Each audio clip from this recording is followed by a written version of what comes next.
There is no official culture, nor does any ethnic group take precedence over any other. No citizen or group of citizens is anything other than Canadian, and all should be treated fairly. Pierre Trudeau, 1977. What is South Asian? Spanning over Pakistan, Bangladesh, India, and Sri Lanka, this region accounts for 1/3 of the world's population and represents Hindus, Sikhs, Muslims, Christians, Buddhists, and Jews. People from a variety of social class, diverse dialects, and traditions have created one of the globe's largest diasporas. The impact of South Asian immigration on Canada has allowed Canada's identity to be one of the many different faces, multicultural. Multicultural in the sense that South Asians, despite our monotone, homogeneous brown skin tone, have something to be in Canada, a country whose very essence is not shaped by multiculturalism, but is multiculturalism. Canada is the exact idea of a global village, encompassing all people and embracing South Asians who have come to Canada seeking opportunity, education, and dreams, sometimes tangible, sometimes opposite. In 2001, Canada had 20.6% of the total population of foreign-born citizens, 1,165,145. About 3.48% of these represented in the largest visible minority in Canada, the South Asian community. The ceaseless flow of the rivers fascinated many South Asians. The smooth, silent movement of the water made them feel at home. For the Fraser Valley was much like the Ganges, gliding through the plains of Varanasi. It was much easier to become intimate with the river than with the unknown people in a strange country.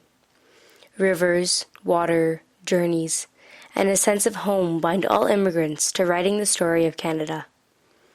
The authors of that story may change over time to include new perspectives that were previously marginalized, but this ongoing, continuous journey reflects how we see Canada and define what it means to be Canadian.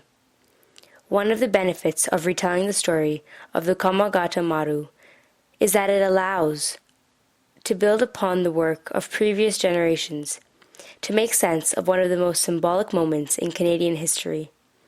The story of the Komagata Maru resonates beyond 1914, linking to freedom movements in India and the right to vote for South Asians in Canada. It addresses how we build communities, understand official multiculturalism, how we remember our past and develop multiple connections. This helps to create a multi-layered look at our history, while also communicating the lived realities of South Asian Canadians and those striving to be Canadian almost 100 years ago. It is here that our journey begins, the travel crossing over 11,618 kilometers between the South Asian subcontinent and a vast country called Canada. The majority of immigrants of South Asian origin arrived in Canada relatively recent. In 2001, 53% of immigrants of South Asian origin had arrived in the previous decade, while another 22% came to Canada between 1981 and 1990.